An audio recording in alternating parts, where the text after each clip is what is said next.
जब एक लड़का करीब 19 साल का होता है तब वो आसपास के घरों में जाता था ये पूछने के लिए क्या तुम अपने बच्चों को ट्यूशन पढ़ाना चाहते हो।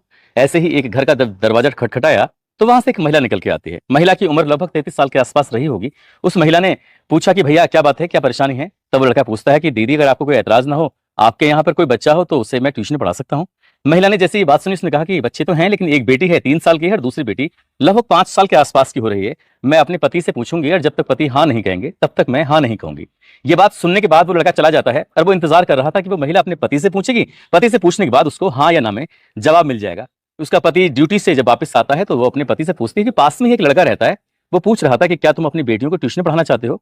तो वो व्यक्ति भी हंसने लगता है, कहता है कि छोटी बेटी तो बहुत छोटी है, बड़ी बेटी भी अभी कुल 5 साल की है। अगर शुरू से ही बच्चों पर ध्यान देंगे तो बच्चे पढ़ लिख कर आगे बढ़ेंगे।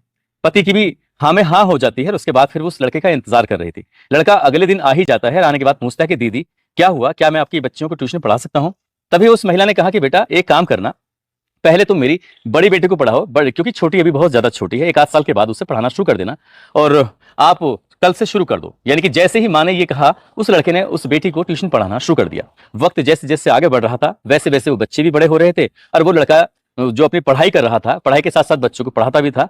तभी उसके मन में कुछ गलत ख्याल आने लगता है उस महिला के प्रति। पहले तो उसे दीदी बोलता था और वक्त के साथ उसने उस महिला को दीदी की जगह उसके नाम से बुलाने लगा। फिर दोस्ती हो जाती है, दोस्ती प्यार में बदल जाती है। दोनों ऐसे रहने लगते हैं जैसे पति और पत्नी रहते हैं। लेकिन बेटियां भी बड़ी हो रही थी और बड़ी वाली बेटी पर उसकी नजर वैसे ही थी जैसे कि उसकी माँ पर। पहले उसे बेटा कह के बुलाया करता था और बाद में उसी बेटी के वो शरीर के अलग अलग हिस्सों को छूने की कोशिश करता था। एक दिन माँ को यह बात पता चल जाती है और माँ को इतना गुस्सा आता है कि वो कत्ल कर बैठती है और इस कत्ल की गूंज फिर पूरे प्रदेश भर में फैल जाती है। आज की इस कहानी के माध्यम से ये जानते हैं कि आखिरकार ये पूरा मामला है क्या।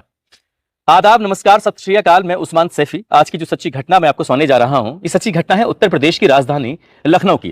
कंट्रोल रूम 112 नंबर पर 8 दिसंबर 2025 की सुबह लगभग 9 बजे के आसपास का वक्त हो रहा था।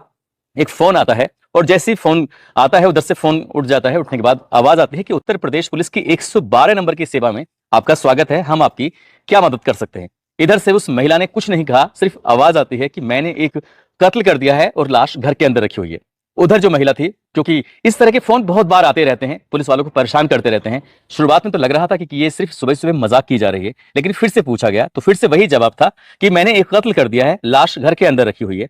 तब वो सामने सुनने वाली जो लड़की होती है वो थोड़ा सीरियस हो जाती है, पूछती है मैम आप कहाँ रहती हो, आपका नाम क्या है। नाम पूछा जाता है, जगह पूछी जाती है, पूरा एड्रेस मेंशन कर दिया जाता है। और इसी बीच में बातचीत करते करते ही जो नजदीकी पुलिस स्टेशन होता है बीबीडी यानी कि बाबू बनारसी दास थाने में ये सूचना दी जाती है कि आपके ही थाना क्षेत्र में एक जगह लगती है, ये सालारगंज स्थित एक शिवम ग्रीन सिटी है जो कि अयोध्या रोड पर है। आप जल्दी से पता करके देखिए, वहां पर एक घर है, एक लाश पड़ी हुई है, ऐसी सूचना मिली है। क्योंकि इस तरह की सूचना जब कंट्रोल रूम के पहुंचती रहती है तो थाने में भी आती रहती है। पुलिस वालों ने भी, थानेदार ने भी इस मामले को शुरुआत में उतनी गंभीरता से नहीं लिया था। उन्होंने अपने सूत्र यानी कि वहां के जो ग्राम प्रधान होता है मनोहर यादव, उसको सूचना देते हैं कि जाकर पता करना कि तुम्हारे पास में एक घर है, उस घर में क्या इस तरह की कुछ बात है। प्रधान जैसे पुलिस की सूचना मिलती है, प्रधान मनोहर यादव तुरंत मौके पर पहुंचता है, उस घर में जाता है। उस घर का जब दरवाजा खटखटाता है तो पूछता है कि क्या तुम्हारी तरफ से पुलिस को फोन किया गया था। महिला कहती है कि हाँ मेरी तरफ से फोन किया गया था।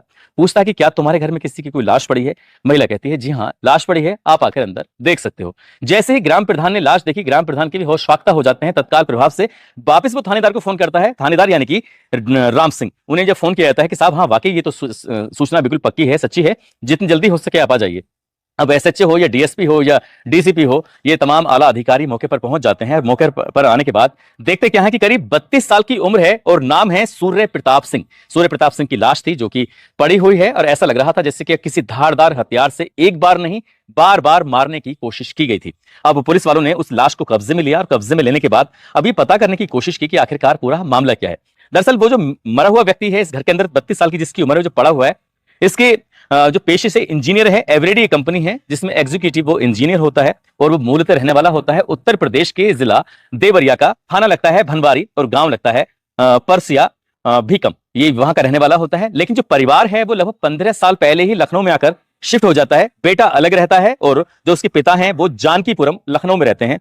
3 बेटियां हैं यानी कि 3 उस लड़के की बहनें, तीनों की शादी हो चुकी है। और जैसे ही उस लड़के के पिता यानी कि नरेंद्र कुमार को ये सूचना दी जाती है, नरेंद्र कुमार और उनकी पत्नी जो उषा होती है वो रोते हुए बिलखते हुए मौके पर पहुंच जाती हैं। अपने बेटे को देखने के लिए, जिसके बारे में अभी सूचना मिली है कि बेटा मर चुका है। अभी एक दो दिन पहले तो उससे बातचीत हुई थी, एक दो दिन पहले तो वो शादी समारोह में ही आया था, लेकिन अचानक से उसकी मौत की जब खबर मिलती है तो परिवार वालों का रो रो कर बुरा हाल हो जाता है। खासकर मां ये जोर जोर से कहने लगती है कि मैं तो ये चाहती थी कि मैं अपने बेटे को दूल्हा बनते हुए देखना चाहती थी, लेकिन मेरा इकलौता बेटा अब इस दुनिया में नहीं है, मैं ये सपना कैसे पूरा करूंगी। कुछ इस तरह से रोते हुए बिलखते हुए पहुंच जाती है।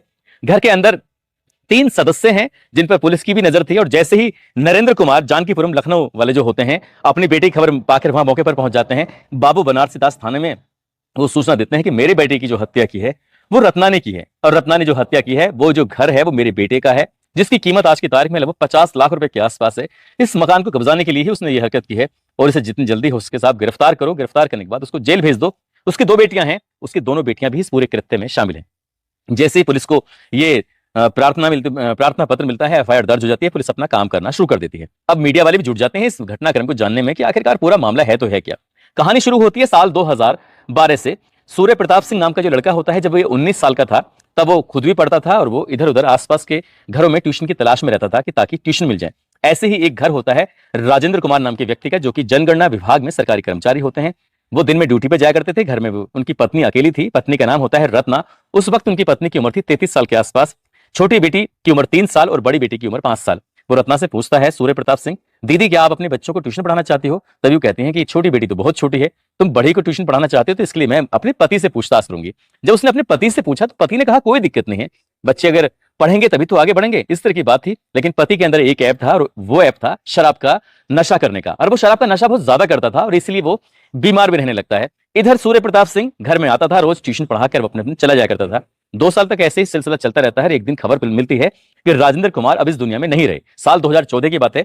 राजेंद्र कुमार की पीलिया की वजह से मौत हो जाती है, और जैसी मौत होती है तो ये महिला जो होती है वो विधवा हो जाती है। हालांकि उसका जो फंड था, जो पैसे थे सरकारी नौकरी के, वो मिल जाते हैं। लगभग बताया जाता है कि पेंशन के भी पैसे मिलने शुरू होते हैं और उससे भी घर का खर्चा चलना शुरू हो जाता है। ऐसे सब कुछ चल रहा था।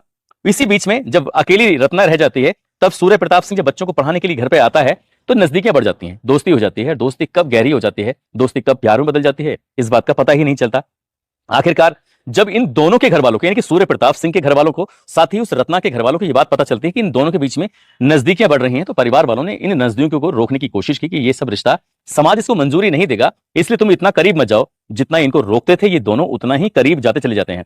प्यार हो जाता है, लिव इन रिलेशनशिप में रहना शुरू कर देते हैं, और ऐसे जैसे कि पति और पत्नी। बच्चे बड़े हो रहे थे, उधर वो पढ़ाई कर रहा है, इंजीनियरिंग की पढ़ाई कर लेता है, नौकरी लग जाती है। वक्त आगे बढ़ जाता है। जब घर वालों ने ज्यादा ही रोका टोकी करनी शुरू की, तब साल 2020 में इस सूर्य प्रताप सिंह ने अपने ही घर पे इन्हें किराए पर रख लिया। किराया तो खैर क्या लिया होगा, लेकिन अपने ही घर पर रख लिया उस रत्ना को भी और उसकी दोनों बेटियों को भी। वक्त और आगे बढ़ता है। जब बेटियां और बड़ी होने लगती हैं तो उसने बेटियों पर नजर रखना शुरू कर दिया। कहां जाती हैं, किससे मिलती हैं, स्कूल में किससे मिल रही हैं, मोबाइल यूज कर रही हैं, नहीं कर रही हैं। वो ऐसी भूमिका निभाने लगा जैसे क्या एक पिता अपने बच्चों के प्रति निभाता है। वक्त और आगे बढ़ता है तो इसे अच्छा लगने लगता है रत्ना को कि ये देखो कितनी फिक्र करता है, कितना बढ़िया है। लेकिन वो ये नहीं जानती थी कि दरअसल उसकी बड़ी बेटी को वो जो मौका मिलता था तब उसे गलत तरीके से छूता था। शरीर के अलग अलग हिस्सों को छूना, उसके साथ बदतमीजी करना। शुरुआत में तो बेटी शांत रही, लेकिन वक्त जब कहते हैं ना कि घड़ा पानी में जब ज्यादा भर जाता है तो वो डूबने की स्थिति में हो जाता है। यहाँ भी पाप का घड़ा भर चुका था और इस बात का माँ को पता चल जाता है। माँ को इस बात पर ज्यादा गुस्सा आ रहा था, और ये तारीख होती है 7 दिसंबर 2025 की वो तारीख थी। और इस तारीख में जो सूर्य प्रताप सिंह होता है, अचानक ही उसने इस बड़ी वाली बेटी का मोबाइल देखा, और मोबाइल देखने के बाद उसमें कोई लड़के का चेहरा दिखाई देता है। उसने कहा ये फोटो किसका है। उसने बताने की कोशिश की या नहीं बताने की कोशिश की, इस बात पर सूर्य प्रताप सिंह बहुत ज्यादा गुस्से में आ जाता है। इतना गुस्से में आ जाता है कि वो उस लड़की को खींचते हुए घसीटते हुए कमरे के अंदर लेके जाता है, और उसके साथ वो अभद्रता कर रहा था। लड़की जोर जोर से चीख रही थी, चिल्ला रही थी। छोटी वाली बेटी ने अपनी माँ से कहा कि देखो मम्मी, आज दीदी को फिर से परेशान किया जा रहा है। बाहर चीखने की आवाजें जा रही हैं, लेकिन पड़ोसियों को इन बातों से कोई मतलब नहीं था, क्योंकि इस घर से चीखने चिल्लाने की आवाजें तो अक्सर आती थी, ये कोई पहली बार नहीं था। माँ को ज्यादा गुस्सा आता है, अपनी छोटी बेटी के साथ दरवाजे पर जाती है, बार बार दरवाजे को पीटा जाता है, कहा जाता है खोलो, तब जाके दरवाजा खुल जाता है। माँ को गुस्सा ज्यादा था, रसोई में जाकर चाकू लेके आती है, और दरवाजा जैसे ही खुलता है अपनी बेटियों को वो आदेश देती हैं कि पकड़ लो इसको। वो पकड़ा जाता है, उठा के पटक दिया जाता है, उसके बाद माँ ने उसको चाकू से गोद दिया, यानी कि गर्दन पर उसमें एक के बाद एक बार वार किए जाते हैं, और जब तक उसकी मौत नहीं हो जाती वो कुछ देर तक तड़पता रहता, तड़प कर उसके दम निकल जाता है। अब माँ और बेटी समझ नहीं पा रही थी कि रात के 11 बजे थे, 7 दिसंबर 2025 की वो तारीख थी, कि आखिरकार हुआ तो क्या हुआ, कैसे हुआ। अभी तीनों की तीनों सदमे में आ जाती हैं, दूसरे कमरे में जाकर बैठ जाती हैं, और वो इंतजार कर रहे थे कि आखिरकार करें तो क्या करें। जब कुछ सूझता नहीं है तो लगभग 10-12 घंटे बीत जाते हैं, तब जाकर सुबह के जब 9 बजते हैं, ये तारीख थी 8 दिसंबर 2025, तब वो महिला रत्ना नाम की पुलिस को फोन करती है और कहती है कि साहब मैंने एक कत्ल कर दिया है। पुलिस आती है, हालांकि अभी इसके हर एक पहलू की जांच पड़ताल की जा रही है, कि क्या वाकई इस महिला की बच्चियां भी शामिल थीं, या खाली महिला ही अकेली इसमें शामिल थी, या कोई बाहर का और आदमी इसमें शामिल था। हर एक पहलू की जांच पड़ताल होगी। लेकिन इंजीनियर की इस हत्या की चर्चा अब चारों तरफ फैल गई है कि मां को बैक टच बिल्कुल पसंद नहीं था और बेटी को तो बिल्कुल पसंद था ही नहीं, इसलिए हत्या हो जाती है। अब घर वाले भी रो रो कर बुरा हाल है, घर वाले भी तमाम तरह की बातें कर रहे हैं। पुलिस हर एक पहलू की जांच पड़ताल कर रही है और पुलिस का दावा है कि जितनी जल्दी हो सकेगा घटनाक्रम का खुलासा भी किया जाएगा और साथ ही आरोपियों को